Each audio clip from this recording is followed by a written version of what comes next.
Hello, क्या हाल चाल है?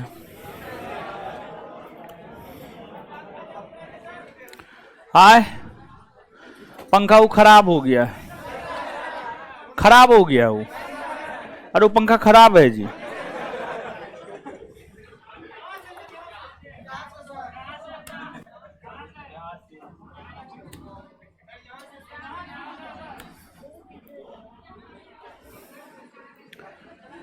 चला दीजिए हो।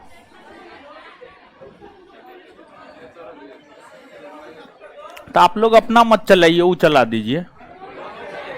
दोनों है। हाँ, चलिए। है लाइव हुआ जी? है क्लास लाइव है।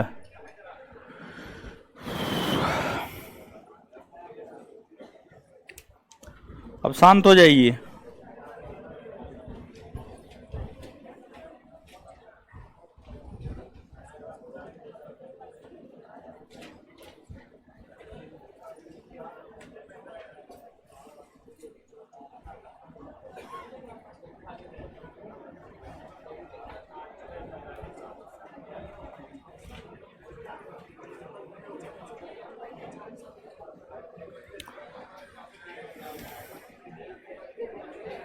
क्या हाल चाल है आप लोग का?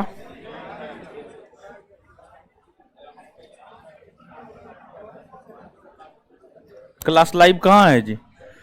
है क्या हुआ?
चलिए आ जाइए। पिछले क्लास में जो है आपको अंग्रेजी ईस्ट इंडिया कंपनी के विषय में बताए हुए थे। पिछले क्लास में अंग्रेजी ईस्ट इंडिया कंपनी के विषय में हम आपको बताए हुए थे। अब आज के सेशन में हम लोगों को यहां से आगे बढ़ना है और जो है आपको आगे फ्रांसीसी ईस्ट इंडिया कंपनी को देखना है। फ्रांसीसी ईस्ट इंडिया कंपनी,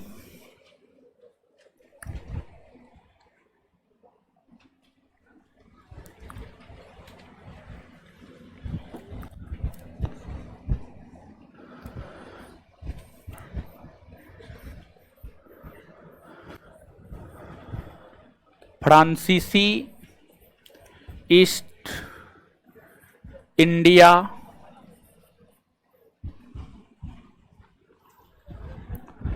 कंपनी।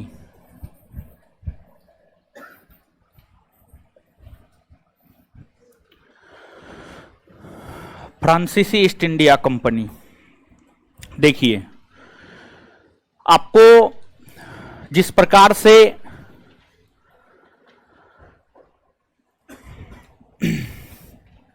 पुर्तगाली कंपनी, डच, ब्रिटिश, इन कंपनियों का भारत आगमन हुआ और ये कंपनियां भारत में व्यापार करके आर्थिक लाभ कमा रही थी, भारत में व्यापार करके आर्थिक लाभ कमा रही थी।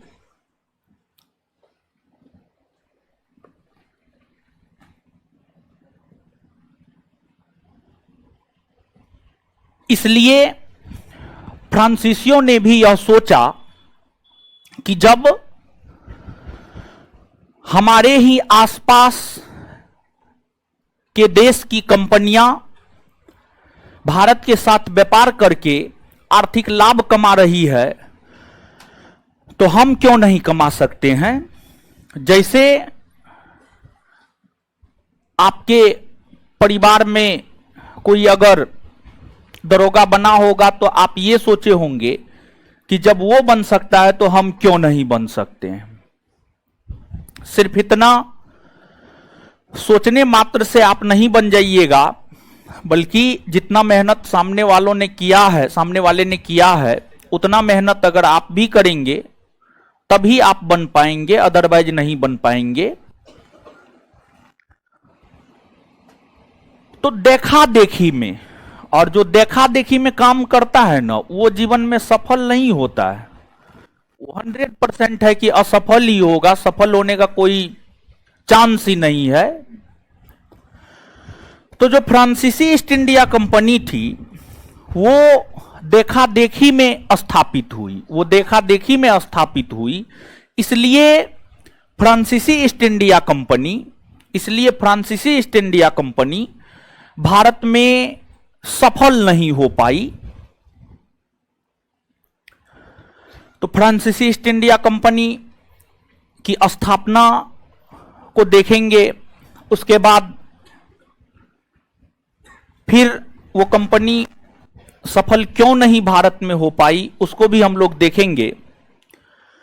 जो फ्रांसीसी ईस्ट इंडिया कंपनी है, फ्रांसीसी ईस्ट इंडिया कंपनी की स्थापना फ्रांस के सम्राट हुआ करते थे, फ्रांस के राजा हुआ करते थे, उनका नाम था लुई 14वां।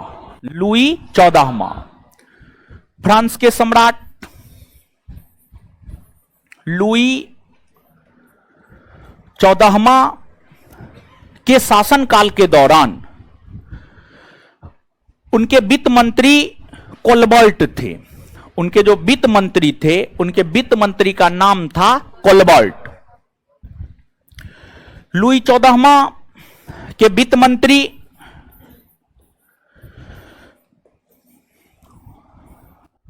कोलबर्ट के प्रयास से, लुई 14वां के वित्त मंत्री कोलबर्ट के प्रयास से फ्रांसीसी ईस्ट इंडिया कंपनी 1664 ईस्वी में, फ्रांसीसी ईस्ट इंडिया कंपनी 1664 ईस्वी में स्थापित हो पाई। 1664 ईस्वी में फ्रांसीसी ईस्ट इंडिया कंपनी जो है आपको स्थापित हो पाई। इस कंपनी की स्थापना के बाद इस कंपनी से जुड़े हुए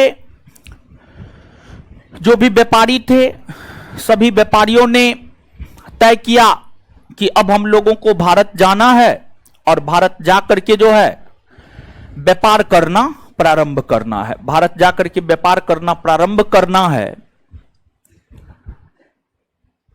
जब यह कंपनी स्थापित हुई थी तो इस कंपनी को कंपनी द इंडस ओरिएंटल नाम दिया गया था। इस कंपनी को, जो फ्रांसीसी ईस्ट इंडिया कंपनी के विषय में हम बात कर रहे हैं, जब यह कंपनी स्थापित हुई थी तो इसे नाम दिया गया था कंपनी द इंडस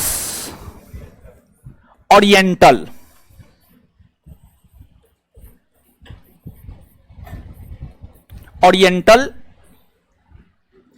और यही कंपनी जो है फ्रांसीसी ईस्ट इंडिया कंपनी के नाम से बाद के दिनों में जानी गई। इस कंपनी के बैनर तले या इस कंपनी का नेतृत्व करने को लेकर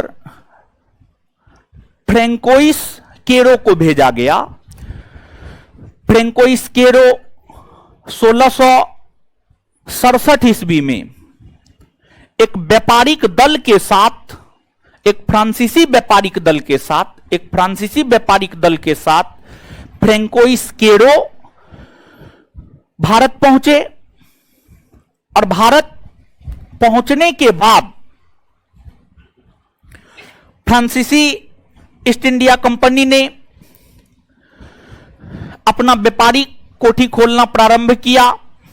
इसी क्रम में फ्रांसीसियों ने अपना पहला व्यापारिक कोठी 1668 ईस्वी में सूरत में खोला।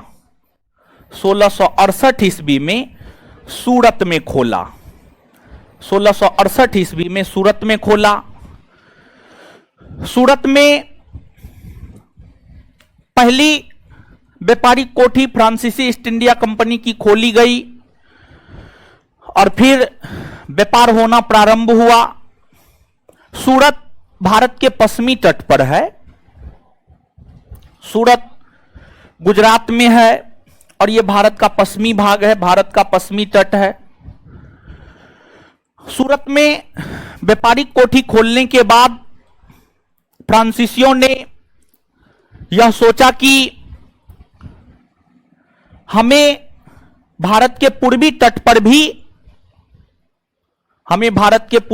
पर भी जो है व्यापारिक कोठी खोलने चाहिए। इसी क्रम में फ्रांसीसियों ने आंध्र प्रदेश के मसूलीपट्टनम में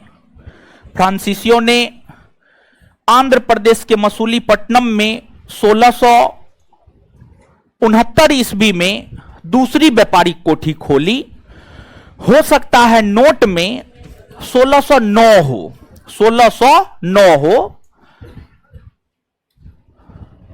1609 हो तो 1609 को काट करके जो है आप 1669 कर लीजिए। 1609 को काट करके जो है आप 1669 कर लीजिए। और 1669 ईस्वी में फ्रांसीसियों ने अपनी दूसरी व्यापारिक कोठी आंध्र प्रदेश के मसूलीपट्टनम में खोला। आंध्र प्रदेश के मसूलीपट्टनम में खोला। इस प्रकार से फ्रांसीसियों ने भारत के पूर्वी तट और भारत के पश्चिमी तट दोनों तट पर अपना व्यापारिक कोठी खोलकर व्यापार करना प्रारंभ कर दिया। हर कंपनी अपने व्यापारिक कारखाना या व्यापारिक कोठी खोलकर जब व्यापार करना प्रारंभ किया तो हर कंपनी ने अपना अलग अलग मुख्यालय नगर बनाया। जैसे पुर्तगालियों ने शुरुआती दिनों में अपना मुख्यालय नगर कोचीन को बनाया, बाद में जाकर गोवा को बनाया। उसी प्रकार से अगर हम लोग अंग्रेजों की बात करें तो अंग्रेजों ने अपना व्यापारिक मुख्यालय प्रेसिडेंसी नगर बंबई, मद्रास और कोलकाता को बनाया।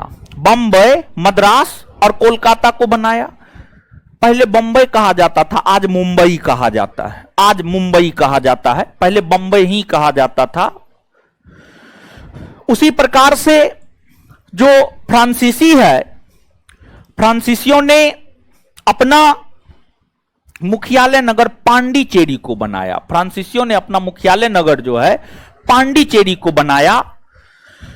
और एक फ्रांसीसी गवर्नर था, उसका नाम था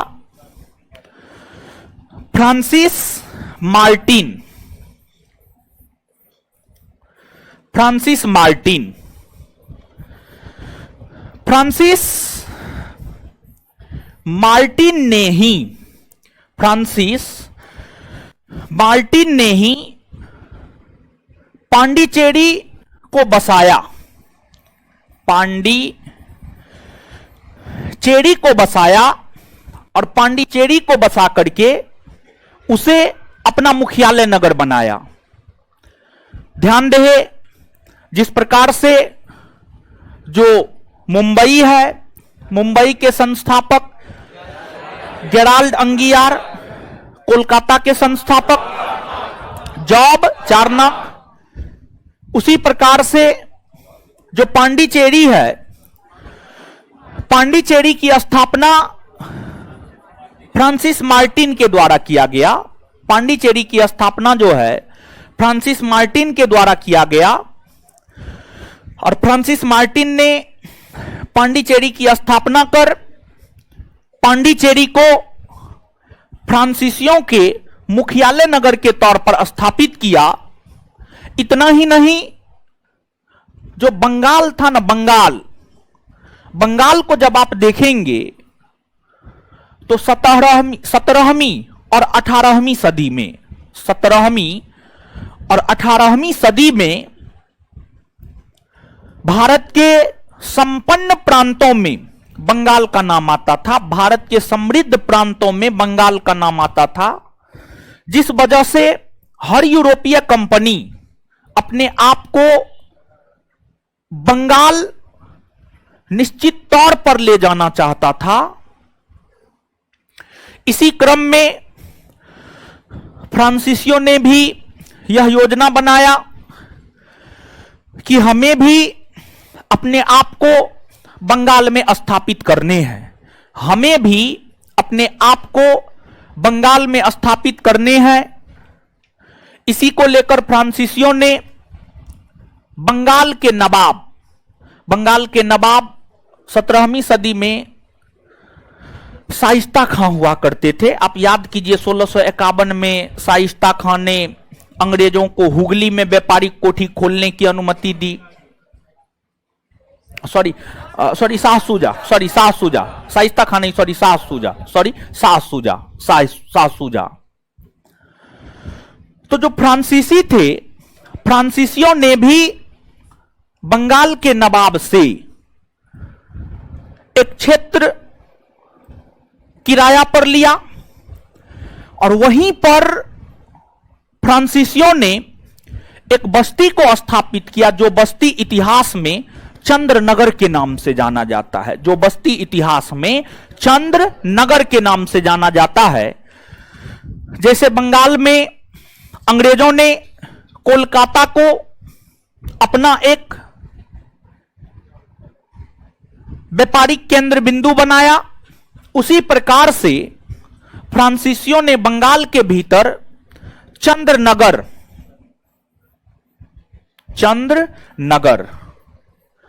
को अपने व्यापार का एक केंद्र बिंदु बनाकर व्यापार किया। और आप देख सकते हैं कि अंग्रेजी ईस्ट इंडिया कंपनी जहां जहां जिस क्षेत्र में जहां जहां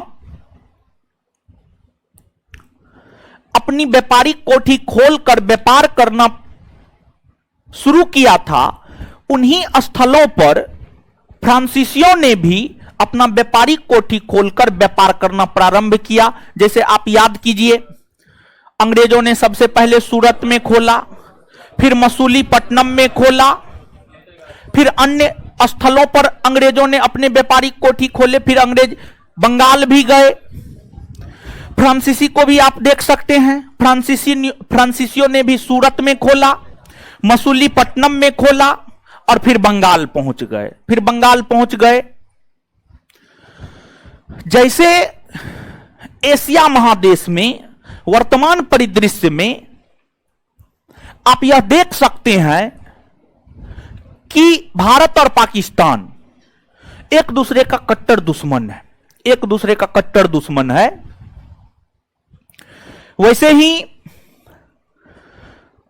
16वीं, 17वीं, 18वीं सदी में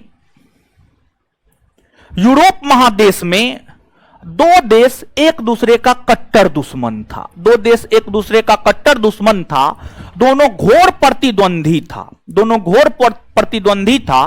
एक आपको ब्रिटेन और दूसरा आपको फ्रांस। एक आपको ब्रिटेन और दूसरा आपको फ्रांस।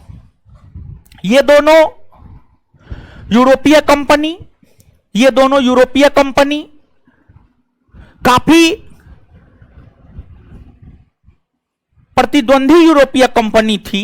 दोनों के बीच काफी ज्यादा कंपटीशन था और दोनों के बीच यूरोप महादेश में भी राजनीतिक प्रतिस्पर्धा, व्यापारिक प्रतिस्पर्धा यूरोप महादेश में भी देखने को मिल रहे थे और साथ ही साथ भारत में भी दोनों यूरोपीय कंपनियों के बीच राजनीतिक और व्यापारिक दोनों प्रकार की प्रतिस्पर्धा देखने को मिलती है और दोनों कंपनी की महत्वाकांक्षाएं काफी ज्यादा थी। दोनों कंपनी की महत्वाकांक्षाएं काफी ज्यादा थी, जिस वजह से दोनों कंपनी आपस में हमेशा उलझा करती थी। दोनों कंपनी आपस में हमेशा उलझा करती थी और जो फ्रांसीसी ईस्ट इंडिया कंपनी और ब्रिटिश ईस्ट इंडिया कंपनी, दोनों कंपनी आपस में हमेशा उलझा करती थी। इसी को लेकर दोनों कंपनियों के बीच युद्ध हुए, भारतीय पृष्ठभूमि में युद्ध हुए, जिस युद्ध के केंद्र बिंदु में कर्नाटक रहा था, जिस वजह से युद्ध को ही नाम दे दिया गया कर्नाटक का युद्ध। कर्नाटक का युद्ध, युद्ध को ही नाम दे दिया गया कर्नाटक का युद्ध। तो आपसे यह बात पूछा जाता है, आपसे जो है यह बात पूछा जाता है कि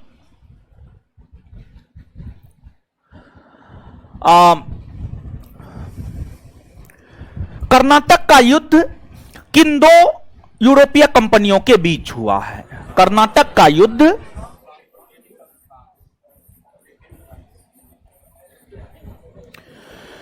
किन दो यूरोपीय कंपनियों के बीच हुआ है?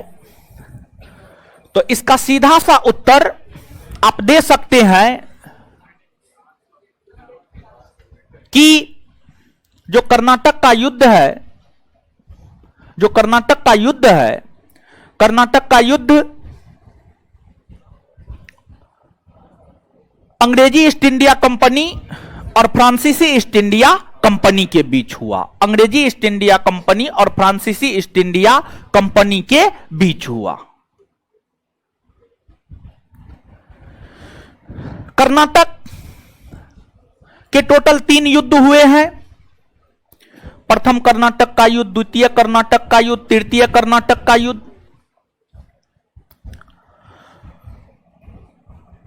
कर्नाटक के हर युद्ध होने का अपना अलग अलग कारण है। कर्नाटक का प्रथम युद्ध हो, द्वितीय युद्ध हो, तृतीय युद्ध हो, हर युद्ध का अपना संदर्भ है, हर युद्ध का अपना कारण है। कोई भी युद्ध ऐसे ही नहीं हो जाता है।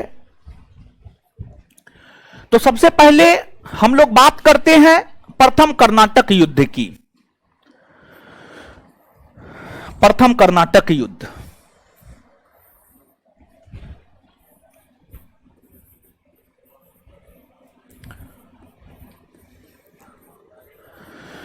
प्रथम कर्नाटक युद्ध को अगर आप देखेंगे तो जो प्रथम कर्नाटक युद्ध है यह 1746 से 1748 के बीच हुआ था। 1746 से 1748 के बीच प्रथम कर्नाटक युद्ध हुए। अमित कश्यप जी, वीडियो नहीं रुक रहा है, कोई दिक्कत नहीं है, आपके नेटवर्क में इश्यू होगा, आप अपना देख लीजिए, ठीक है। यहां पे सही चल रहा है, कोई दिक्कत नहीं है, ठीक है। ईस्ट इंडिया कंपनी में कुछ लिखाना था तो आगे लिखा देंगे, ठीक है। आगे पहले पढ़ लीजिए फिर लिखा देंगे, ठीक है। चलिए, जो प्रथम कर्नाटक युद्ध था, इस युद्ध की जो पृष्ठभूमि रही है वह आपको यूरोपीय पृष्ठभूमि में यह युद्ध हुआ है। यूरोपीय पृष्ठभूमि में यह युद्ध हुआ है। यूरोप महादेश के भीतर एक देश ऑस्ट्रिया है, ऑस्ट्रिया। ऑस्ट्रिया ऑस्ट्रिया की रानी थी मारिया थेरेसा। मारिया थेरेसा के निधन होने के बाद ऑस्ट्रिया का शासक कौन बने, इसको लेकर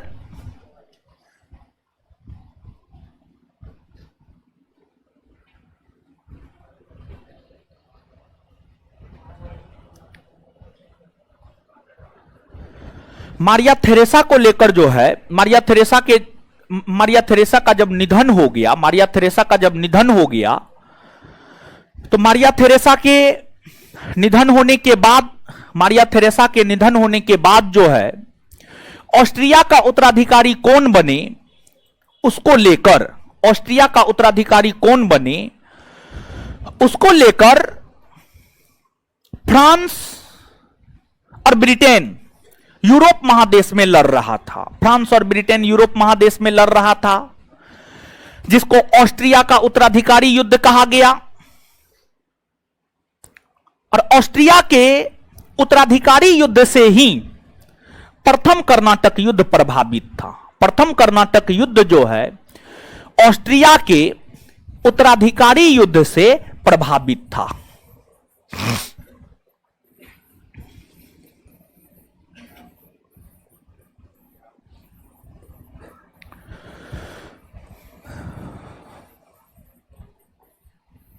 ऑस्ट्रिया के उत्तराधिकारी युद्ध से प्रभावित था। और जो ऑस्ट्रिया के उत्तराधिकारी के युद्ध है, यह युद्ध 1748 ईस्वी में एला सापल या एक्सला सापल की संधि के तहत समाप्त हुआ। एला सापल या एक्सला सापल की संधि के तहत समाप्त हुआ। और जब ऑस्ट्रिया के उत्तराधिकारी के युद्ध एला सापल या एक्सला के सापल की संधि के तहत समाप्त हुआ, तो उसी संधि के तहत प्रथम कर्नाटक युद्ध की भी समाप्ति हुई। लेकिन ध्यान रहे कि यह जो युद्ध है, यह जो युद्ध है,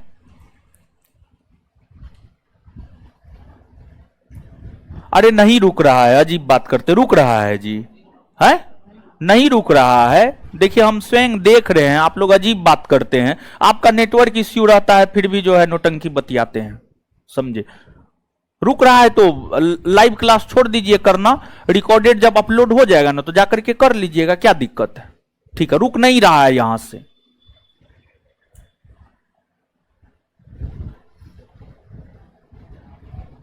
आप लोग अकबकाइए नहीं, जैसे जैसे पढ़ा रहे हैं, जैसे जैसे जो अवेलेबल करवा रहे हैं, समझ गए, कीजिए। और ऐसे अकबका करके कीजिएगा तो फिर हम पुराना सब नोट दे देंगे, करते रहिएगा।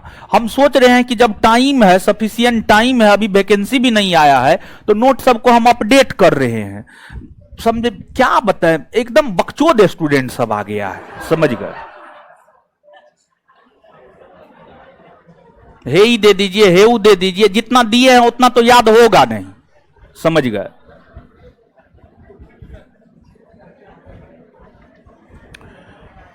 जितना दिए हैं उतना याद है। बायोलॉजी पूरा खत्म हो गया है, पूछे उठा करके तो नानी याद आ जाएगा 2 मिनट में।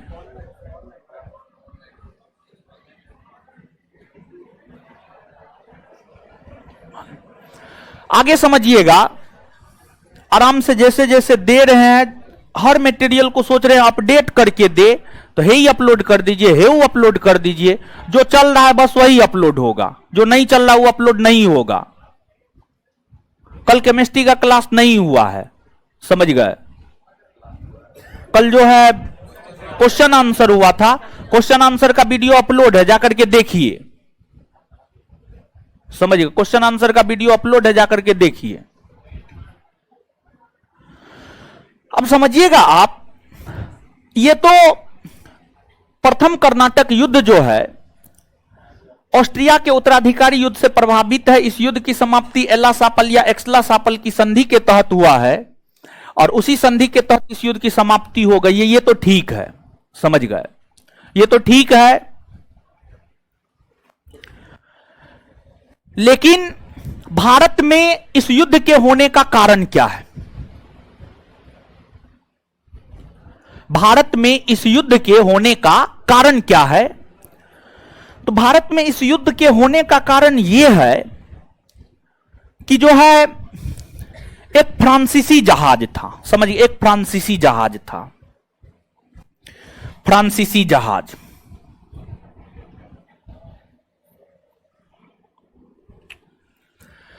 एक फ्रांसीसी जहाज था, और फ्रांसीसी जहाज जो है आपको बंगाल, और ये बंगाल की खाड़ी है, बंगाल की खाड़ी के रास्ते फ्रांसीसी जहाज जो है पांडिचेरी आ रहा था, पांडिचेरी आ रहा था, पांडिचेरी।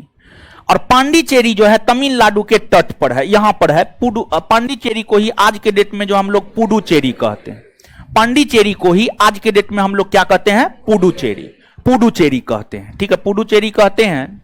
तो एक फ्रांसीसी जहाज बंगाल की खाड़ी के रास्ते जो है बंगाल से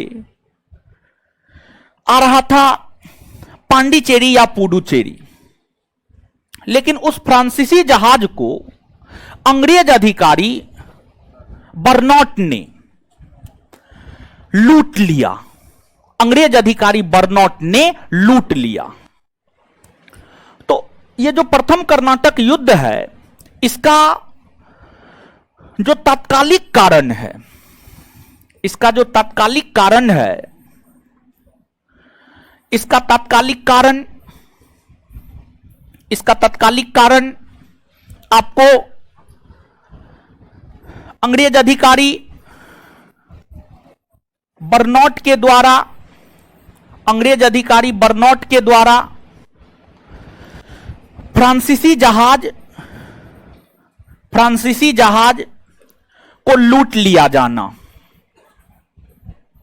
फ्रांसीसी जहाज को लूट लिया जाना प्रथम कर्नाटक युद्ध का जो है तत्कालिक कारण बना, प्रथम कर्नाटक युद्ध का तत्कालिक कारण बना।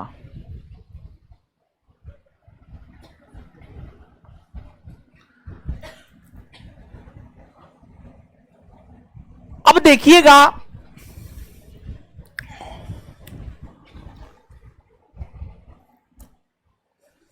कि आपको है, कमेंट बंद कीजिए, तो यहां से कमेंट बंद कीजिए, यहां से हमारे सामने इस कमेंट बंद करवाइए।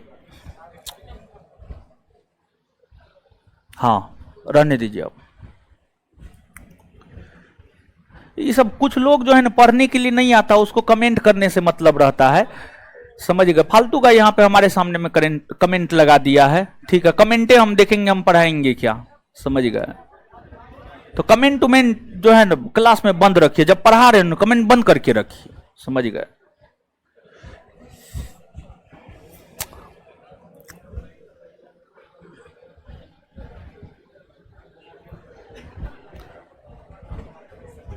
पढ़ने के वक्त कमेंट करेगा, आप स्वयं सोचिए कि पढ़ने के वक्त अगर आप बात कीजिएगा तो आप क्या पढ़ पाइएगा। इसका मतलब है कि आप लेक्चर को ध्यान से नहीं सुन रहे हैं। क्लास में अगर आप बात कीजिएगा तो इसका सीधा सा मतलब है कि आप क्लास में बातों को नहीं सुन रहे हैं। अगर आप कमेंट करने में लगे हुए हैं मतलब आप हमारी बातों को नहीं सुन रहे हैं, सिर्फ आप अपनी बात रख रहे हैं। तो आप हमारी बातों को सुनने के लिए आए हैं, अपनी बात रखने के लिए नहीं आए हैं।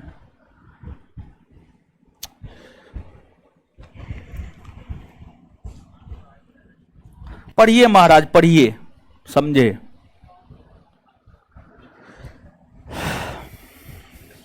हां सुनिएगा आप, देखिए अगर बात की जाए अंग्रेजों की, तो जो अंग्रेज थे, अंग्रेज अपना पूरा ध्यान भारत पर कंसंट्रेट किया। लेकिन फ्रांसीसी की अगर आप बात करेंगे तो फ्रांसीसी जो है अपना कुछ ध्यान भारत पर कंसंट्रेट किया और कुछ ध्यान दक्षिणी पूर्वी एशिया पर कंसंट्रेट किया था, दक्षिणी पूर्वी एशिया पर कंसंट्रेट किया था। तो फ्रांसीसियों का जो व्यापार था, फ्रांसीसियों का व्यापार भारत के साथ साथ मॉरिशस के क्षेत्र में भी हुआ करता था, इंडोनेशिया के क्षेत्र से भी जो है फ्रांसीसियों का व्यापार हुआ करता था। लेकिन अंग्रेज जो है पूरी तरह भारत में अपने आप को मजबूत बनाया था। तो अब आप समझिएगा यहां पर, तो प्रथम कर्नाटक युद्ध का तत्कालिक कारण है अंग्रेज सैन्य अधिकारी बर्नौट द्वारा फ्रांसीसी जहाज को लूट लिया जाना। जब अंग्रेज अधिकारी बर्नौट ने फ्रांसीसी जहाज को लूट लिया तो फ्रांसीसियों को लगा कि ये तो हमारे साथ अन्याय हुआ है। तो फिर फ्रांसीसी गवर्नर डुप्ले, फ्रांसीसी गवर्नर डुप्ले हुआ करते थे उस समय, और फ्रांसीसी गवर्नर डुप्ले ने मॉरिशस के फ्रांसीसी सेनापति से सहायता की मांग की, जिसका नाम था ला बूडर्न। ला बूडर्न तो भारतीय फ्रांसीसी गवर्नर डुप्ले और मॉरिशस के फ्रांसीसी गवर्नर ला बूडर्न दोनों एक हो करके मद्रास के अंग्रेजी गवर्नर निकोलस मॉर्स को पराजित किया और उन्हें आत्मसमर्पण करने को मजबूर किया, उन्हें आत्मसमर्पण करने को मजबूर किया। और फिर यह जो प्रथम कर्नाटक युद्ध है, प्रथम कर्नाटक युद्ध में फ्रांसीसियों ने अंग्रेजों को घुटने टेकवा दिया, अंग्रेजों को घुटने टेकवा दिया, या यूं कहे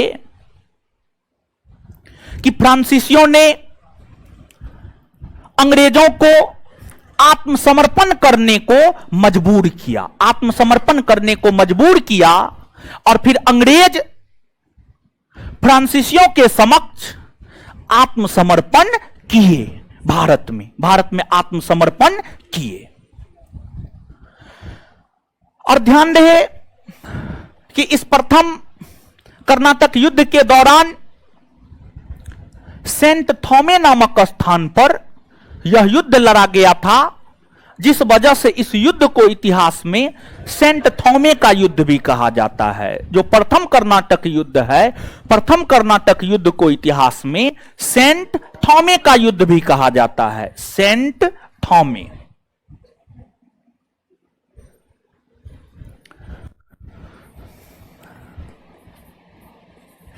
सेंट थॉमे का युद्ध, सेंट थॉमे का युद्ध कहा जाता है, सेंट थॉमे का युद्ध कहा जाता है। यह तो प्रथम कर्नाटक युद्ध की बात हुई। इसके बाद आगे है आपको द्वितीय कर्नाटक युद्ध। द्वितीय कर्नाटक युद्ध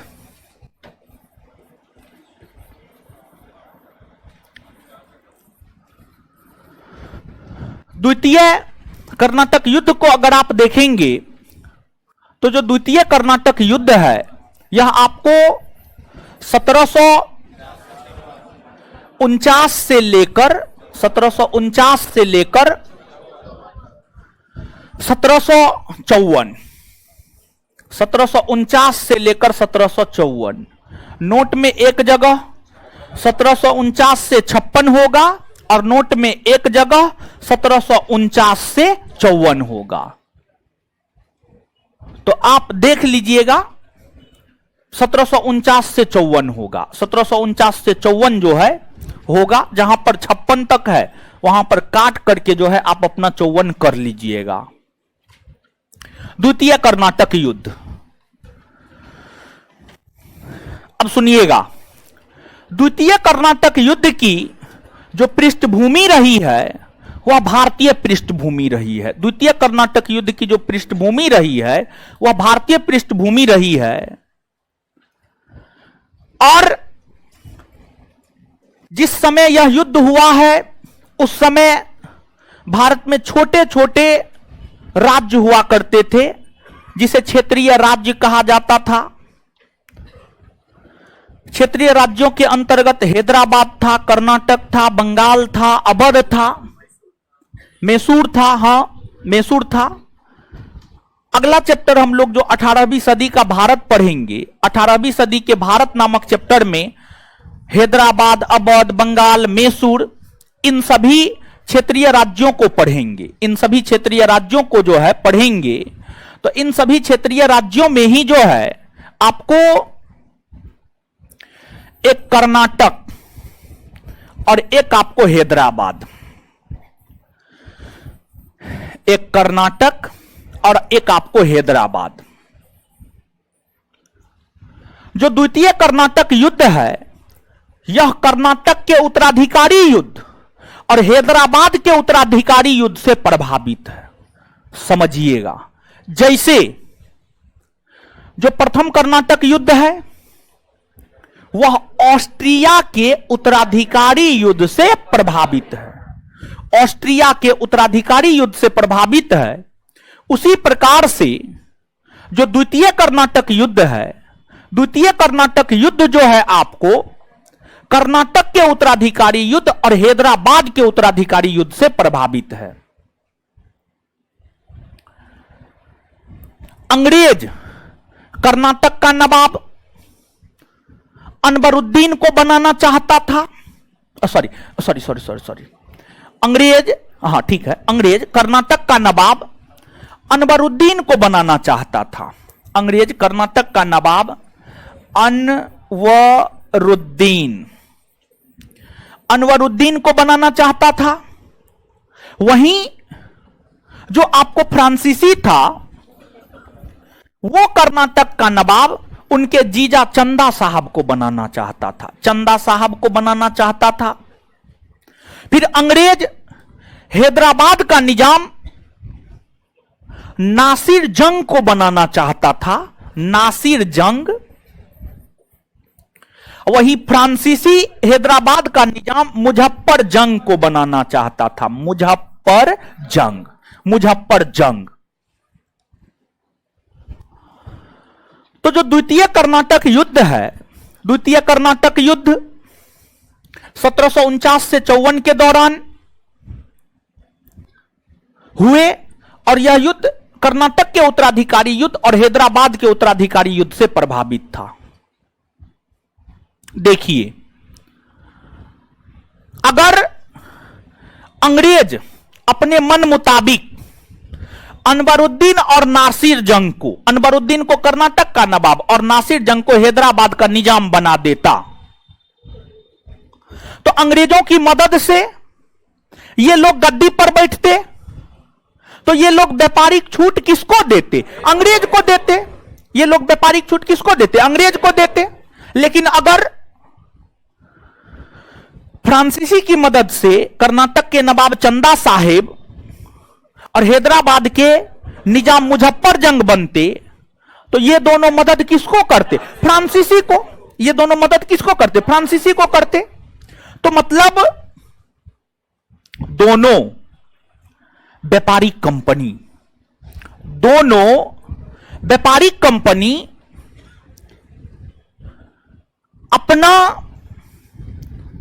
अपने व्यापारिक उद्देश्य की पूर्ति के लिए अलग अलग व्यक्ति को कर्नाटक और हैदराबाद का निजाम बनाना चाहता था। इसी को लेकर दोनों कंपनी आपस में उलझ गया और फिर जो युद्ध हुआ उस युद्ध को इतिहास में कर्नाटक का युद्ध, और इसमें हैदराबाद में अंग्रेज सफल रहा, हैदराबाद में अंग्रेज सफल रहा। हैदराबाद नासिर जंग को बनाना चाहता था, नासिर जंग को बना दिया। और कर्नाटक में फ्रांसीसी सफल रहा, कर्नाटक में फ्रांसीसी सफल रहा।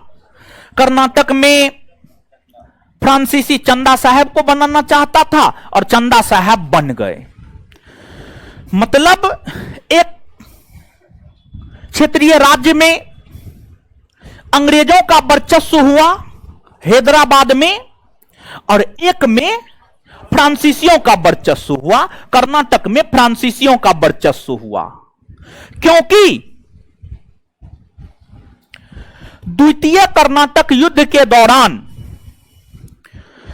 फ्रांसीसी सेना ने, द्वितीय कर्नाटक युद्ध के दौरान फ्रांसीसी सेना ने अंबूर नामक स्थान पर 1749 ईस्वी में कर्नाटक के नवाब अनवरुद्दीन को पराजित कर अनवरुद्दीन की हत्या कर दी। और अनवरुद्दीन की हत्या करने के बाद चंदा साहब की ताजपोशी हो गई, और चंदा साहब को कर्नाटक का नवाब फ्रांसीसी बनाना चाहता था, और चंदा साहब बन गए। मतलब कर्नाटक में फ्रांसीसी सफल हो गए। बात समझ में आया? क्लियर है? हाँ, क्या हुआ? इसके बाद इस प्रकार से द्वितीय कर्नाटक युद्ध हुए, और द्वितीय कर्नाटक युद्ध की समाप्ति अंततः पांडिचेरी या गोडेहू के संधि के तहत हुआ।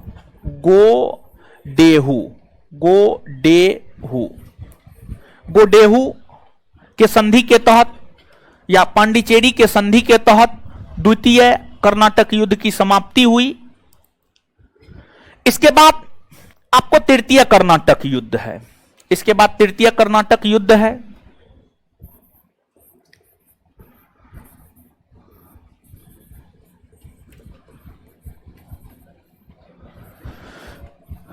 तृतीय कर्नाटक युद्ध है। तृतीय कर्नाटक युद्ध 1756 से 1763।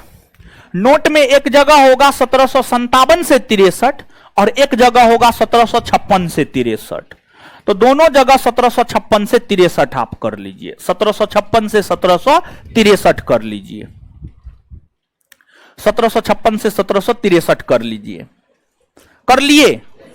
चलिए अब आइएगा, अगर तृतीय कर्नाटक युद्ध की हम बात करें तो इसकी भी जो पृष्ठभूमि रही है वह यूरोप रहा है। इसकी भी जो पृष्ठभूमि रही है वह क्या रहा है? यूरोप रहा है इसकी भी पृष्ठभूमि। क्योंकि यूरोप महादेश में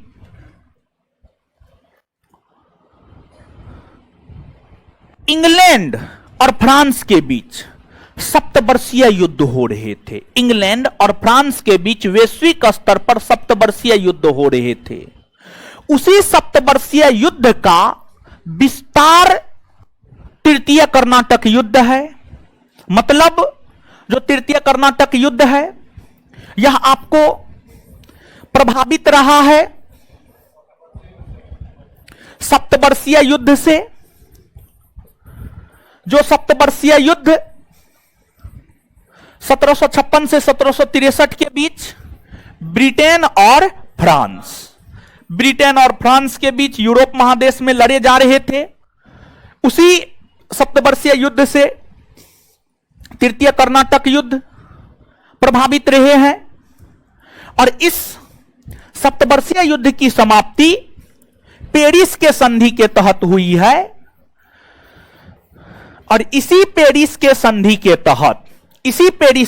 के तहत तृतीय कर्नाटक युद्ध की भी समाप्ति हुई है। लेकिन ध्यान रहे, तृतीय कर्नाटक युद्ध का जो तात्कालिक कारण है वह यह है कि अंग्रेज सेनापति रॉबर्ट क्लाइव और वाटसन ने, अंग्रेज सेनापति रॉबर्ट क्लाइव और वाटसन ने बलपूर्वक फ्रांसीसियों के व्यापारिक कोठी जो बंगाल के चंद्रनगर में थे उस पर कब्जा कर लिया, उस पर कब्जा कर लिया। और उस पर जो कब्जा कर लिया यही तृतीय कर्नाटक युद्ध का तत्कालिक कारण बना है, तृतीय कर्नाटक युद्ध का तत्कालिक कारण बना है। एक बार फिर से सुनिएगा, आप बताइएगा, क्या फ्रांसीसियों ने बंगाल के चंद्रनगर में अपनी व्यापारिक कोठी खोली थी, हां या ना? हां ना? हां, अपनी व्यापारिक कोठी खोली थी, व्यापारिक कोठी खोली थी। तो एक अंग्रेज सेनापति था, अंग्रेज गवर्नर था रॉबर्ट क्लाइव, और एगो था वाटसन। दोनों ने मिलकर चंद्रनगर पर कब्जा कर लिया। और चंद्रनगर फ्रांसीसियों का व्यापारिक कोठी था। तो फ्रांसीसियों के व्यापारिक कोठी चंद्रनगर पर जब अंग्रेजों ने कब्जा कर लिया तो यही घटना तृतीय कर्नाटक युद्ध का तत्कालिक कारण बना। तो अब आप इस बात को समझिएगा कि अगर प्रथम कर्नाटक युद्ध के तत्कालिक कारण को हम देखें तो अंग्रेज सेनापति बर्नौट द्वारा फ्रांसीसी जहाज को लूटा जाना, द्वितीय कर्नाटक युद्ध का तत्कालिक कारण हैदराबाद और कर्नाटक का उत्तराधिकारी का युद्ध, और तृतीय का कारण रॉबर्ट क्लाइव और वाटसन द्वारा चंद्रनगर पर बलपूर्वक कब्जा किया जाना, बलपूर्वक कब्जा किया। तो तीनों कर्नाटक युद्ध के तत्कालिक कारण से हमने आपको अवगत करवाया। अब अगली बात सुनिएगा, प्रथम कर्नाटक युद्ध के दौरान सेंट थॉमे का युद्ध सबसे प्रमुख युद्ध था, जिस वजह से उसको सेंट थॉमे का युद्ध भी कहा जाता है। द्वितीय कर्नाटक युद्ध के दौरान अंबूर के युद्ध में फ्रांसीसियों ने कर्नाटक के नवाब अनवरुद्दीन को पराजित कर अनवरुद्दीन की हत्या कर दी। अर्थात अंबूर के युद्ध का संबंध द्वितीय कर्नाटक युद्ध से है, अंबूर के युद्ध का संबंध द्वितीय कर्नाटक युद्ध से है। वहीं जिस प्रकार से प्रथम कर्नाटक युद्ध के दौरान सेंट थॉमे का युद्ध, द्वितीय कर्नाटक युद्ध के दौरान अंबूर का युद्ध, उसी प्रकार से तृतीय कर्नाटक युद्ध के दौरान वाडीवास का युद्ध हुआ। तृतीय कर्नाटक युद्ध के दौरान कौन सा युद्ध हुआ? वाडीवास का युद्ध हुआ। वाडीवास का युद्ध हुआ। जो वाडीवास है, वाडीवास तमिलनाडु में पड़ता है। तमिलनाडु के वाडीवास नामक स्थान पर 22 जनवरी 1760 को 22 जनवरी 1760 को अंग्रेजी ईस्ट इंडिया कंपनी और फ्रांसीसी ईस्ट इंडिया कंपनी, अंग्रेजी ईस्ट इंडिया कंपनी और फ्रांसीसी ईस्ट इंडिया कंपनी के बीच, अंग्रेजी ईस्ट इंडिया कंपनी और फ्रांसीसी ईस्ट इंडिया कंपनी के बीच युद्ध हुआ। इसमें अंग्रेजों के तरफ से नेतृत्व सर आयरकुट कर रहे थे, सर आयरकुट, और फ्रांसीसियों के तरफ से नेतृत्व काउंट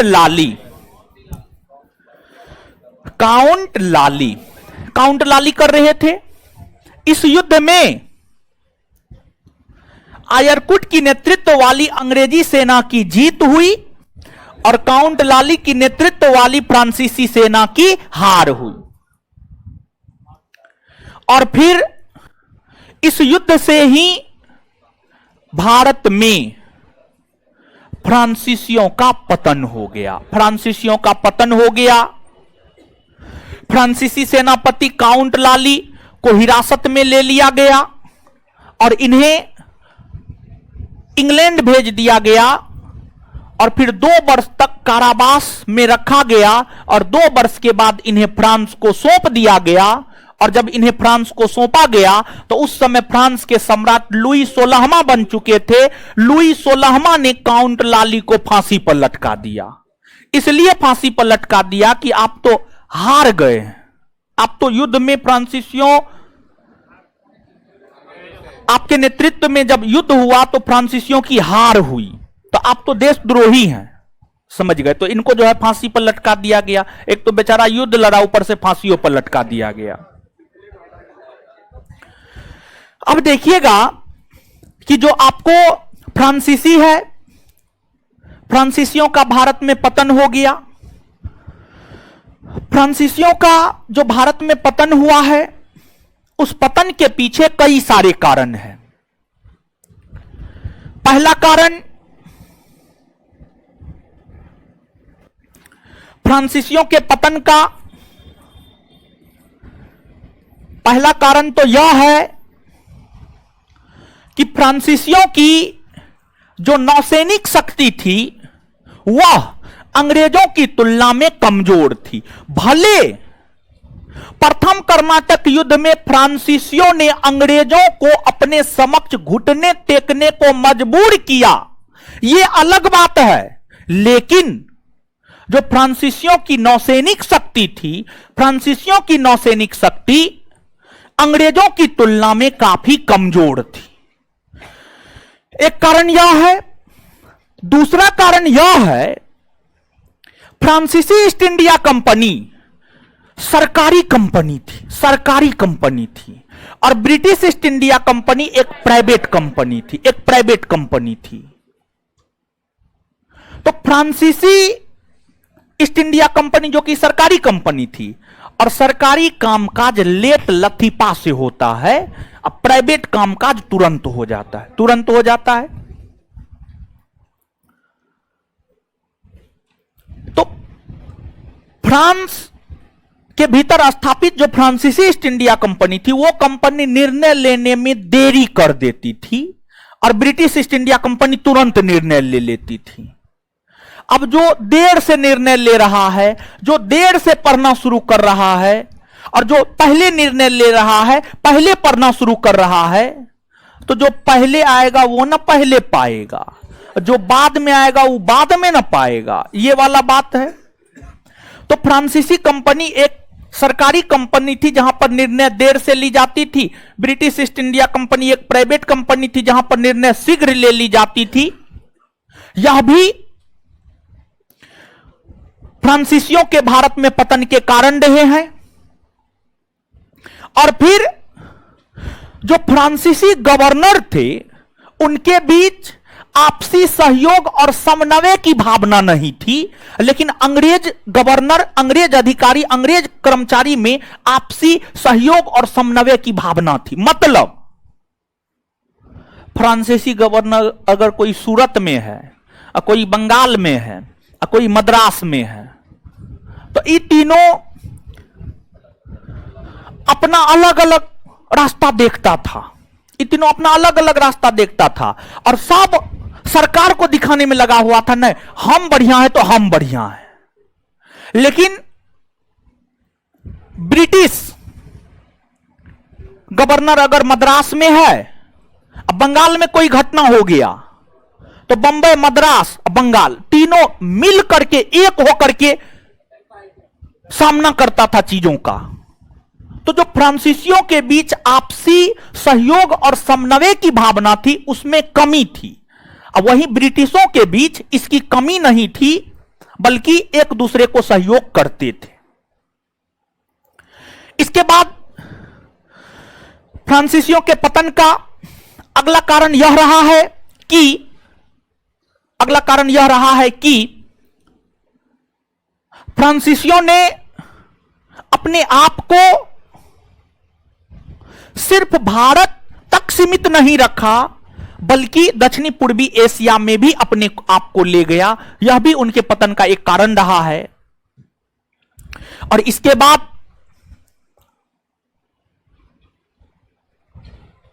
भारत की राजनीति में हस्तक्षेप, भारत की राजनीति में हस्तक्षेप बेवजह करना प्रारंभ सर्वप्रथम फ्रांसीसियों ने किया, जिस वजह से भारत के राजा महाराजा भी फ्रांसीसियों से खुश नहीं थे। ये तमाम कारण रहे हैं जिस वजह से भारत के भीतर फ्रांसीसी ईस्ट इंडिया कंपनी जो है आपको असफल रही है, असफल रही है। क्लियर है? तो इसको जो है आप एक बार पढ़ लीजिएगा, लेकिन ध्यान दीजिएगा, घर पे पढ़ लीजिएगा। एक बार आइए यहां पर याद कर लेते हैं। यही सब बात है, लैंग्वेज थोड़ा सा ज्यादा है नोट में, ठीक है, यही सब बात है। मूल तौर पर यही सब बात जो है आपको याद रखना है। तो अब आज हाँ,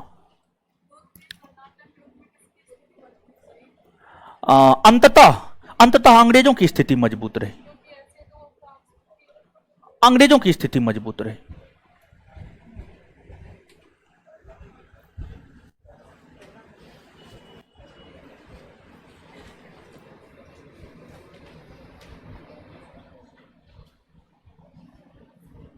चलिए आइए तो अब थोड़ा सा बोर्ड पे आइए। पहले याद कीजिए पागल की तरह। घर पे कैसे पढ़ते हैं? क्या घंटा पढ़ते हैं? सही सही बताइए। तो 8 घंटा प्लस कौन कौन पढ़ते हैं? सेल्फ स्टडी 8 घंटा प्लस, सेल्फ स्टडी 8 घंटा प्लस कौन कौन पढ़ते हैं? हाथ खड़ा कीजिए। तो मम्मी कसम, अच्छा बस इतने लोग। अब बाद बाकी क्या, यहां पटना बकरी चराने आए हैं?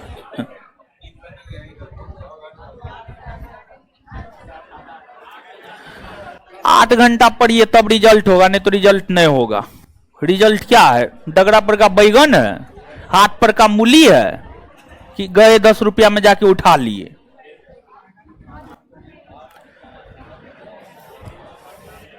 चलिए सुनिए, अल्लाह नहीं। फ्रांसीसी ईस्ट इंडिया कंपनी की स्थापना कब हुई?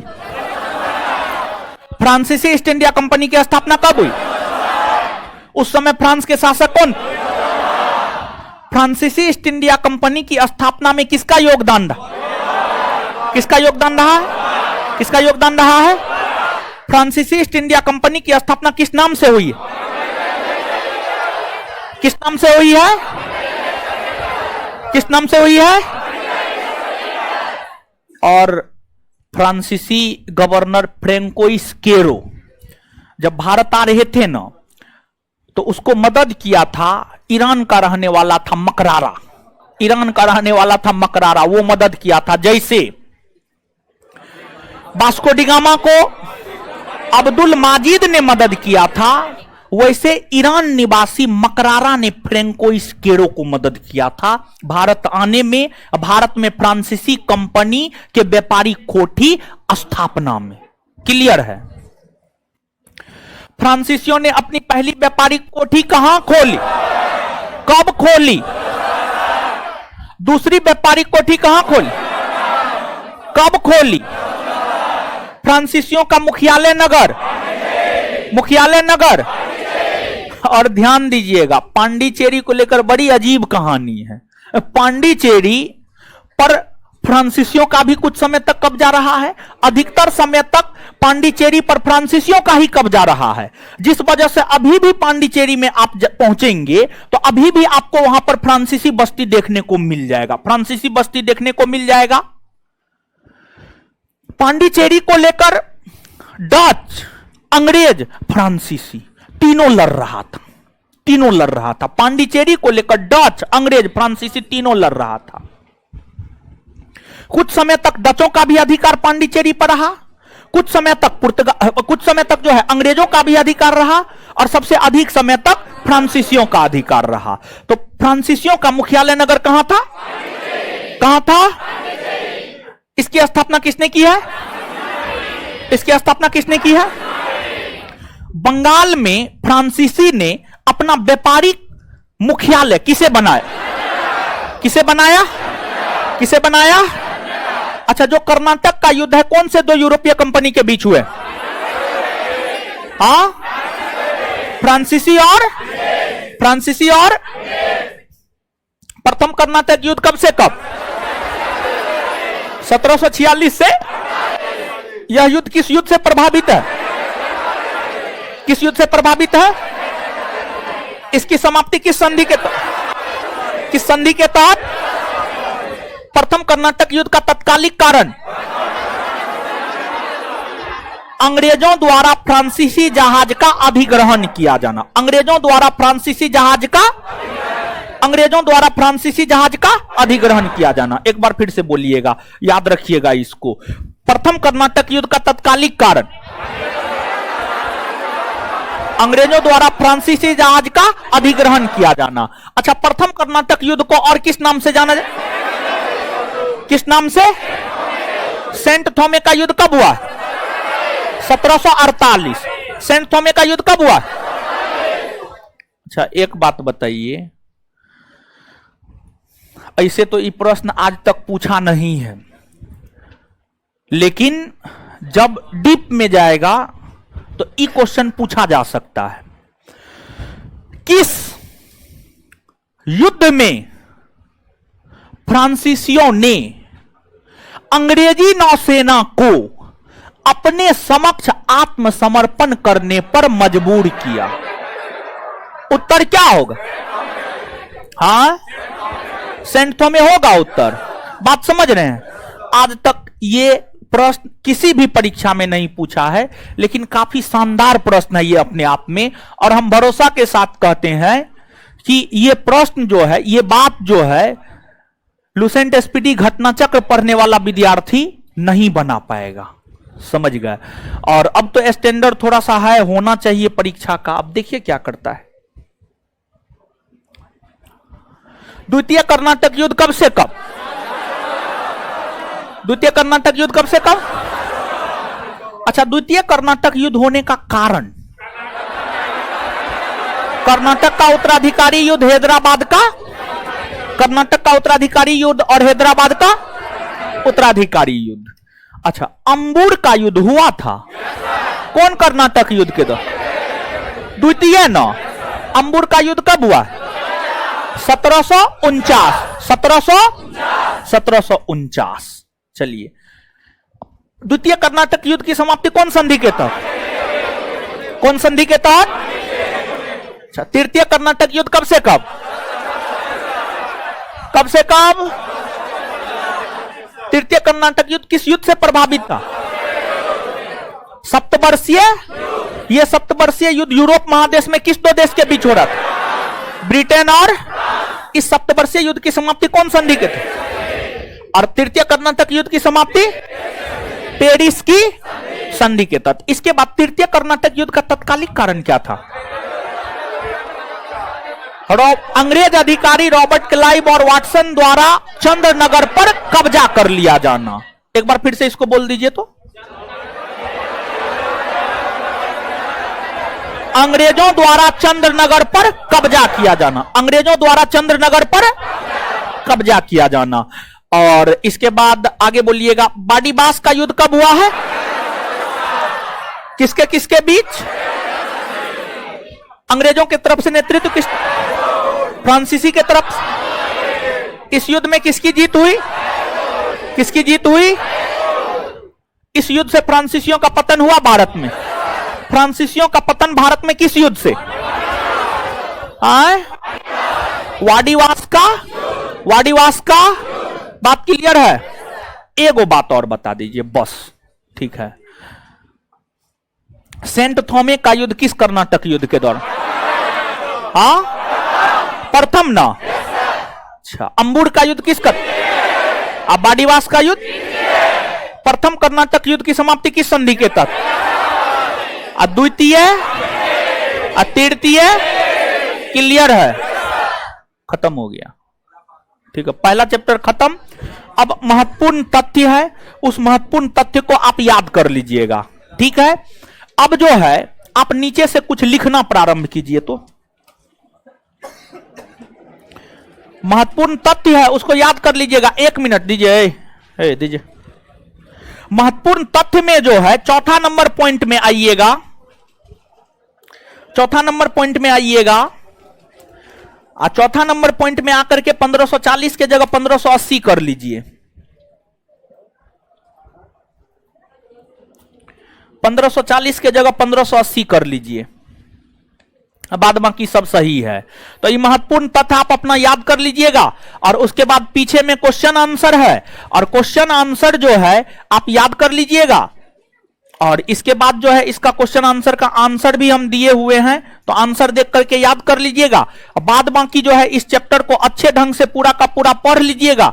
और जहां पर भी आपका कंफ्यूजन होगा इस चैप्टर से संबंधित आप हमसे पूछ लीजिएगा, जो भी गलती सही होगा। ऐसे तो हम सही करवा दिए हैं, लेकिन फिर भी अगर आपको किसी भी चीज में डाउट होगा तो फिर जो है आप इसको कर लीजिएगा, समझ गए। और 1 मिनट में कोई ऐसे छात्र हैं जो आंसर में टिक किए हैं, आंसर टिक कर लिए हैं? चलिए एक बार सब लोग अपना अपना नोट पलट लीजिए तो, और ऑनलाइन वाले लोग आप लोग भी नोट पलट लीजिए।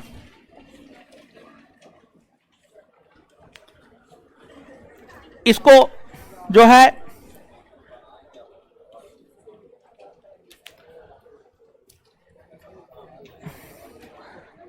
एक बार पूरा क्वेश्चन आंसर अभी देखना पॉसिबल हो पाएगा? हो जाएगा, इसलिए जो हो जाएगा 15 मिनट में हो जाएगा, हो जाएगा, हो जाएगा।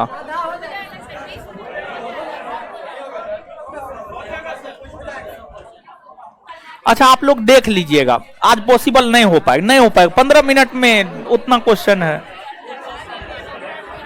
169 क्वेश्चन है, नहीं हो पाएगा। अगले क्लास में करवा दें। कुछ लिखाना है, लिखिए। आंसर दे दिए हैं महाराज।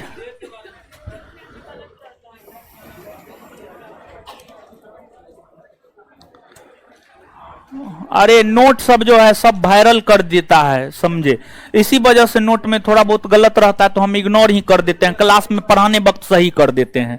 और यूट्यूब चैनल सब पर देखते हैं कि जो है जो नोट में लिखा हुआ है वही बोल के आगे बढ़ जाता है। कोई कोई विद्यार्थी हमको शेयर करता है, हम देखते हैं। तो आप यहां पर आए हैं तो आपको तो सही मिलना चाहिए सब चीज, समझ गए। तो बाहर में जो लोग हैं उसको तो गलत मिल ही रहा है, मिलने दीजिए, समझे। तो आप पैसा दिए हैं तो आपको तो सही मिलना चाहिए, समझे। हाँ देखिए आप लोग जो अब ऑनलाइन वाला कमेंट थोड़ा सा दिखा दीजिए तो, समझे। देखिए आप लोग जो है ना, आप लोग हड़बड़ाइए नहीं। देखिए डिसीजन जो है ना समय के अकॉर्डिंग लेना चाहिए, समय के अकॉर्डिंग डिसीजन लेना चाहिए। जब आप स्वयं सोचिए कि अभी तो नोटिफिकेशन भी नहीं आया है, तो हम नया स्तर से नोट पर काम करके आपको नोट देना चाह रहे हैं, और आप लोग चाहते हैं कि नहीं पुराना नोट ही लेकर के पढ़ा दे, तो फिर 2018, 19, 20 में जो पढ़ाए 2023 में जो पढ़ाएंगे कुछ ना कुछ अंतर रहना चाहिए ना जी। तो अब थोड़ा सा अच्छा चीज के लिए तो थोड़ा सा इंतजार करना होगा ना, ठीक है। अब आप लोग पता नहीं क्या सोचते हैं, हमको तो कुछ पता नहीं चलता है। चलिए चलिए लिखिएगा तो 2-4-5 पॉइंट, 2-4-5 पॉइंट लिखिए, पूरे चैप्टर से संबंधित 2-4-5 पॉइंट लिखिए। दीजिए लड़की, दीजिए। महत्वपूर्ण तथ्य में ही लिख लीजिए, ठीक है। थोड़ा सा टाइम दीजिएगा तो नोट बेहतर देंगे, टाइम नहीं दीजिएगा तो फिर वही हम पुराना दे देंगे, हमको क्या है। लेकिन हम सोच रहे हैं कि क्वेश्चन कुछ भी है तो आप बना करके है, उसके लिए टाइम देना पड़ेगा।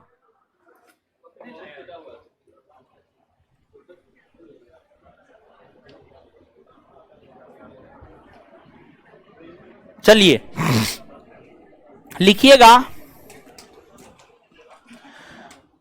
सबसे पहले तो आप यही लिखिए, प्रथम कर्नाटक युद्ध में, हे भगवान, एगो लड़का पूछ रहा है प्रथम कर्नाटक युद्ध किसके बीच हुआ?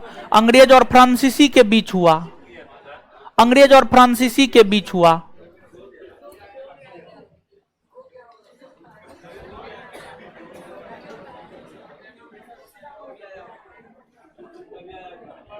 प्रथम कर्नाटक युद्ध में अंग्रेजों ने, प्रथम कर्नाटक युद्ध में अंग्रेजों ने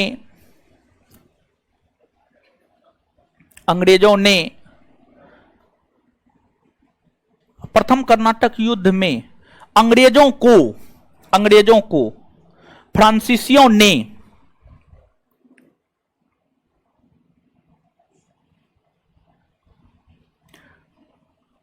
आत्मसमर्पण करने को मजबूर किया, आत्मसमर्पण करने को मजबूर किया।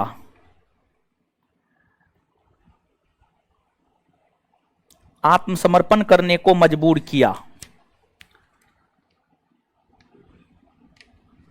अगला पॉइंट लिखिएगा,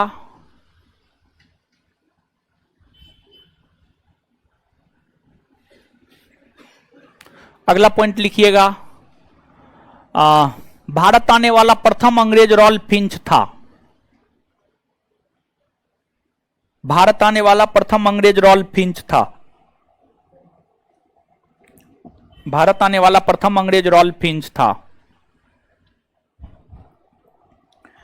अगला पॉइंट लिखिएगा, हॉकिंस जहांगीर के आगरा दरबार में आया था।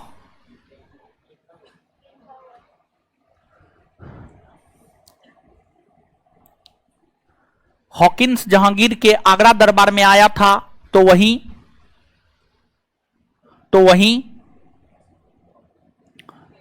सर टॉमस रो जहांगीर के अजमेर दरबार में आया था। तो वहीं सर टॉमस रो जहांगीर के अजमेर दरबार में आया था। तो वहीं सर टॉमस रो जहांगीर के अजमेर दरबार में आया था। जहांगीर के अजमेर दरबार में आया था। जहांगीर के अजमेर दरबार में आया था।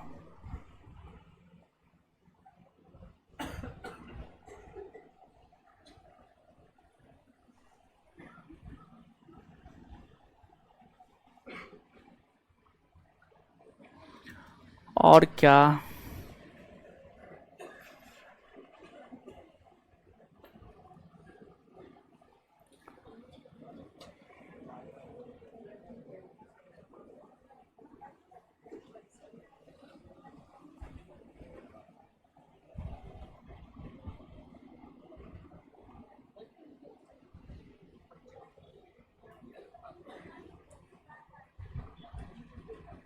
बाद बाकी चीज सब तो है ही है, सब चीज तो है ही है। और कुछ है? चलिए एक बार नोट देखिए तो महत्वपूर्ण तथ्य में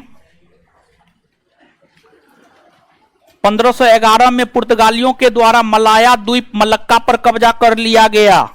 नहीं बताए हैं? नहीं बताए? बताए। 1515 में फारस खाड़ी के मुहाने स्थित हरमुज बंदरगाह पर पुर्तगालियों के द्वारा कब्जा कर लिया गया।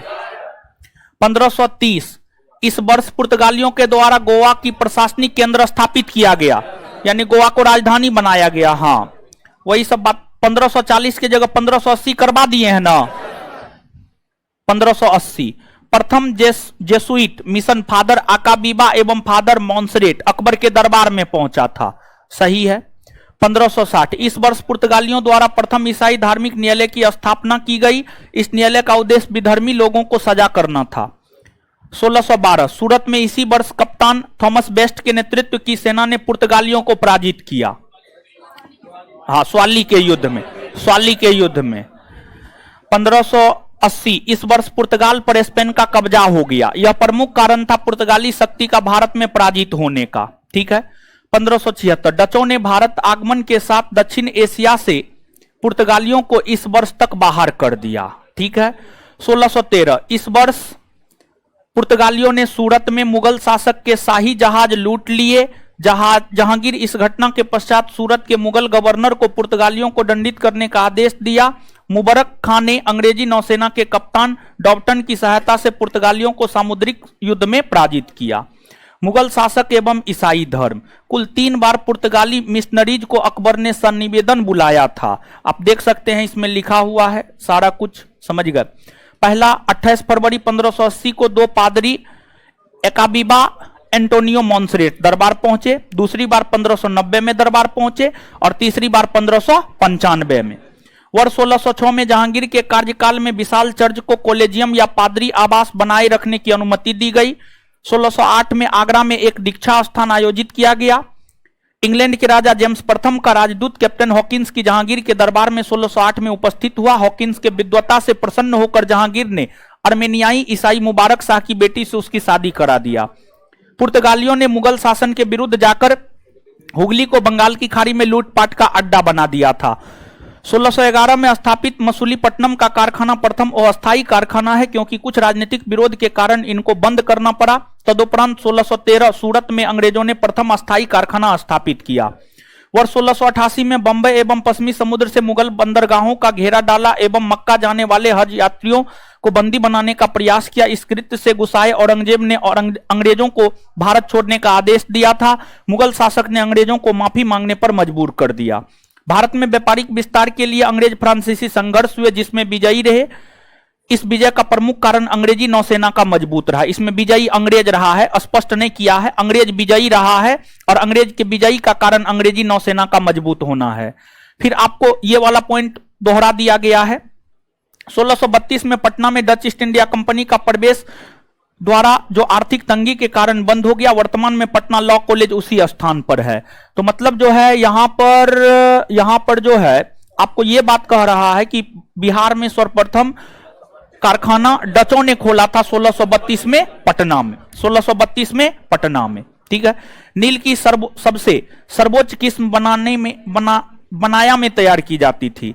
विलियम हेजेज जगह का नाम है, बयाना होगा, यहां पर बयाना होगा राजस्थान में बयाना होगा।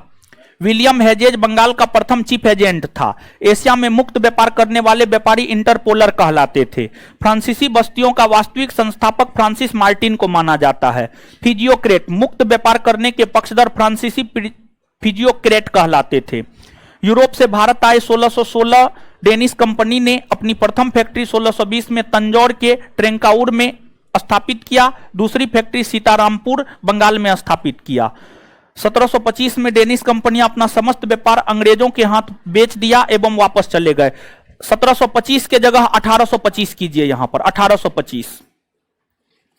चलिए, तो इसमें जो है वही चीज है, इसमें वही चीज है जो आपको पढ़ाए हैं अंदर में। तो इस प्रकार ये चैप्टर खत्म हुआ।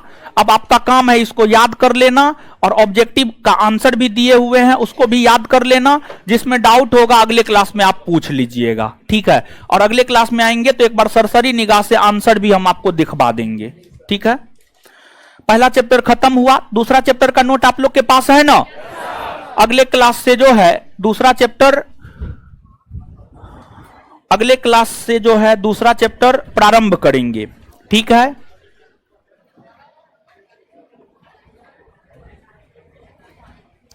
स्टाफ कॉल पिकअप नहीं करता है। आप करते होंगे हमारे नंबर पर, तो हमारे नंबर पर फोन रिसीव नहीं होता है, समझ गए? आप इस सब नंबर पर कीजिए ना, फोन पिकअप होगा। इस नंबर पे कीजिए, इस सब नंबर पे कीजिए, फोन पिकअप होगा। ठीक है।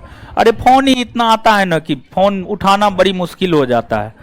3 गो नंबर है, एक दिन में हजारों कॉल आता है, समझे? स्टाफ रखे हुए हैं स्पेशली, फिर भी नहीं हो पाता है। चलिए,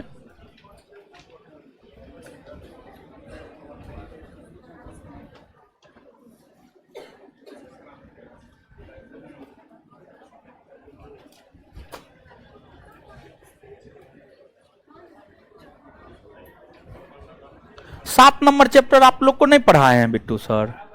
पढ़ाया हुआ है ना, वीडियो अपलोड ना है, सिर्फ क्वेश्चन आंसर करवा।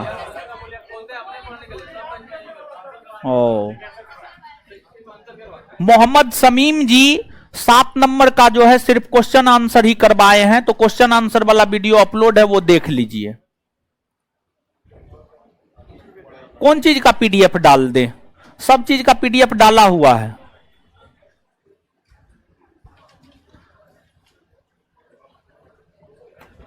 चलिए आगे आइए। तो अब दीजिए होमवर्क, सब पूछते हैं।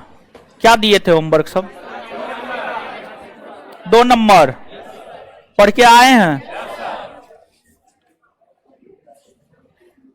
बताइएगा। खड़ा हो जाइए। चावल के प्राचीनतम साक्ष्य कहां से मिले? कोल्डी हवा, कोल्डी हवा।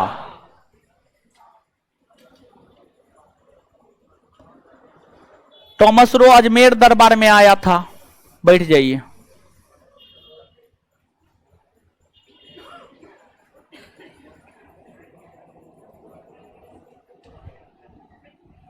बताइए तो सब लोग सम्मिलित रूप से ही बोलिए। आग का आविष्कार किस काल में हुआ? पहिए का? नौ, मनुष्य में अस्थायी निवास की प्रवृत्ति। नौ, सबसे पहले पालतू किसको बनाया? मानव ने सर्वप्रथम किस धातु का प्रयोग? कुल्हाड़ी कहां से प्राप्त हुआ? अति। कृषि का आविष्कार किस काल में? नव पाषाण काल। नव पाषाण काल। आगे बताइएगा। पूरा पाषाण कालीन औजार की खोज सर्वप्रथम किस व्यक्ति ने किया? Robert Bruce. Robert Bruce foot ने किया है। भारत में पाया जाने वाला एकमात्र मानभाव कपि कौन है? श्वेत भ्रू गिबन। भारत में जीवाश्म का प्रमाण कहां से मिला? शिवालिक। कहां से? भारत में मनुष्य संबंधी सबसे पहला प्रमाण? नर्मदा। अगला होमवर्क है सिंधु सभ्यता। लुसेंट से सिंधु सभ्यता। ठीक है, एंशिएंट पढ़ा चुके। लुसेंट से सिंधु सभ्यता। सिंधु सभ्यता तीसरा नंबर चैप्टर। आगे क्या था? बायोलॉजी का चैप्टर नंबर 3। यहां से आंसर आप लोग ले लिए थे ना? हाँ, अभी है। मेरे जाने के बाद उसको पूरा फाड़ दीजिएगा। ठीक है, खड़ा होइए। सूक्ष्मदर्शी का आविष्कार किसने किया? जेनसेन। Jansen and Jansen. आगे बोलिए। असामान्य प्रोटीन अनुप्रियन कितने एमिनो अम्ल के बने होते? 254। एलिसा जांच किस रोग की पहचान? बैठ जाइए। है उधर टोपी वाला खड़ा होइए। हाँ, खड़ा होइए। चश्मा वाला, टोपी वाला नहीं खड़ा हुआ, चश्मा वाला खड़ा होइए। आलू में मोजेक रोग का कारण क्या है? जीवाणु, विषाणु, फफूंदी, शैवाल। विषाणु। क्या है?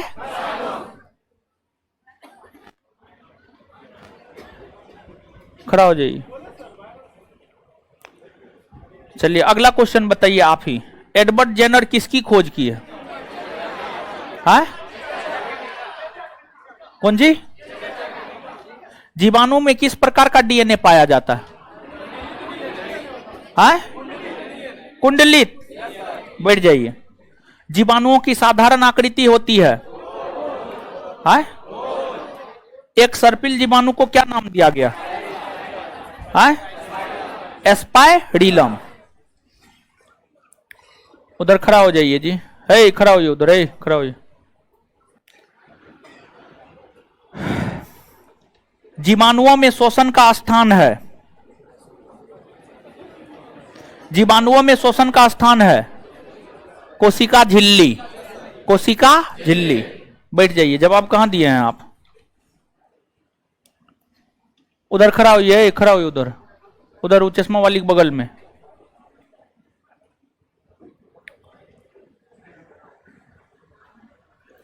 जैव गैस के उत्पादन में प्रयुक्त होने वाले जीवाणुओं के समूह को क्या कहा जाता है? मीथेनोजेन। मीथेनोजेन। बैठ जाइए। कौन याद करेगा? हम करेंगे। उधर चश्मा वाली खड़ा हुई। उधर उधर उधर पीछे में खड़ा होइए। सिर्फ इसको बैठने के लिए जगह चाहिए, पढ़ेगी ना। सेब और नाशपाती में होने वाला निर्जा रोग का कारण क्या है? क्या है? जीवाणु है? विषाणु है? अच्छा, जीवाणु विषाणु कर रही है। जीवाणु है जी। हाँ तो आप तो दोनों बोले हैं, तो ऐसे थोड़े होता है। बैठिए, उधर चश्मा वाला खड़ा होइए तो, वहां पे पिलर के पास। नीफ जीन किसमें पाया जाता है? नीफ जीन किसमें पाया जाता है? राइजोबियम में। राइजो, जो नए छात्र है वो यहां से आंसर लिए थे। हाँ तो नहीं लिए थे तो हम क्या करें, कल तो हम बोलवे किए थे तो हम फरमाएंगे ना, नहीं लिए तो अब नहीं लीजिए, बैठ जाइए। कल बोले थे ना हम लेने के लिए। कौन कौन लोग नहीं लिए हैं? कल आए थे क्लास, परसों आए थे। हाँ तो नहीं लिए हैं तो अब हम कुछ नहीं कर सकते हैं। अजीब हाल बना करके आप लोग रखे हैं, एक रोज क्लास आते एक रोज नहीं आते, ऐसा क्यों करते हैं? हाँ तो अगल बगल से ले लीजिए, जिसके पास होगा हेल्प कर दीजिएगा। बताइए तो सम्मिलित रूप से, कबक में भोजन का रूप क्या होता है? ग्लाइकोजन। कबक की कोशिका भित्ति किसकी बनी होती है? काइटिन व हेमीसेल्यूलोज। पेनिसिलियम क्या है? क्या है? इष्ट में कायिक जनन किसके द्वारा होता है? किसके द्वारा? पेनिसिलिन की खोज किसने की है? किसने? सभी कबक सदैव क्या होते हैं? क्या होते हैं? विविध पोषी। विविध पोषी। सबसे बड़े आकार का इम्यूनोग्लोबिन कौन है? IgM। IG मूंगफली का टीका रोग किसके कारण होता है? कबक के कारण। कबक के कारण होता है। चलिए और कुछ है? केमिस्ट्री पहला चैप्टर दीजिए। फटा है जी, यहां पे फटा क्या हुआ?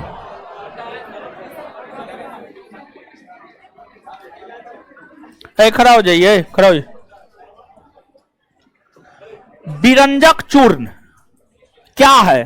तत्व यौगिक मिश्रण विलयन है। बैठ जाइए, खड़ा हो जाइए। आप कल क्लास आए थे? हाँ बोलिए।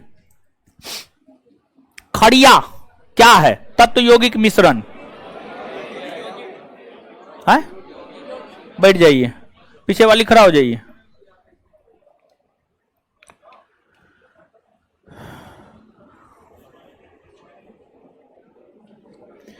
किसी ठोस के सीधे वाष्प में परिवर्तन क्या कहलाता?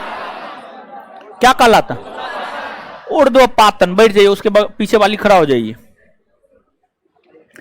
किसी पदार्थ द्वारा अधिकृत स्थान क्या कहलाता है? किसी पदार्थ द्वारा अधिकृत स्थान क्या कहलाता है? आयतन। बैठ जाइए, उसके जस्ट पीछे वाली खड़ा हो जाइए। कौन सा पदार्थ प्रकृति में तीनों अवस्था में पाया जाता है? H2O जल। बैठ जाइए, आपके बोलने से पहले लोग बोल दिया। उसके पीछे वाली खड़ा हो जाइए। पदार्थ की पांचवी अवस्था को प्राप्त करने हेतु वर्ष 2001 में किस वैज्ञानिक को नोबेल पुरस्कार दिया गया? सभी को। एरिक ए कॉर्नेल, वोल्फगैंग कैट्रेले, कार्ल ई वीमेन। बैठ जाइए, उसके पीछे वाली खड़ा हो जाइए। खड़ा होइए। सौरमंडल में प्लाज्मा अवस्था की उत्पत्ति का कारण क्या है? उच्च। बैठ जाइए, इधर खड़ा होइए, खड़ा होइए उधर।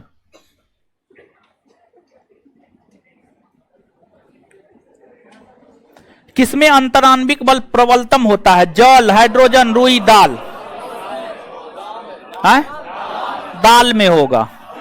ऑप्शन के अकॉर्डिंग 67 गो क्वेश्चन है।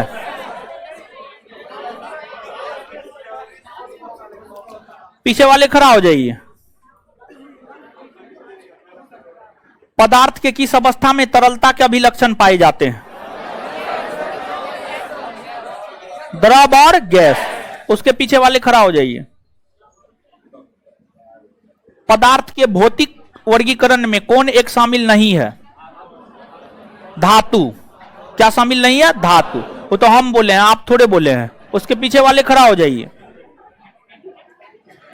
पदार्थ की अवस्थाओं की अधिकतम संख्या 5। बैठ जाइए। चलिए, हो गया। कल आपका क्लास भी है, केमिस्ट्री दूसरा चैप्टर शुरू होगा। और दूसरी बात यह है कि कल जो है आपका टेस्ट भी है 12:30 बजे से। कार्ड लेकर के आइएगा, एडमिशन रसीद लेकर के आइएगा, तभी टेस्ट में अलाउ किया जाएगा, नहीं तो टेस्ट में अलाउ नहीं किया जाएगा। कान खोल करके सुन लीजिए, ठीक है। धन्यवाद। हमको निकलने दीजिए, तब निकल जाइएगा।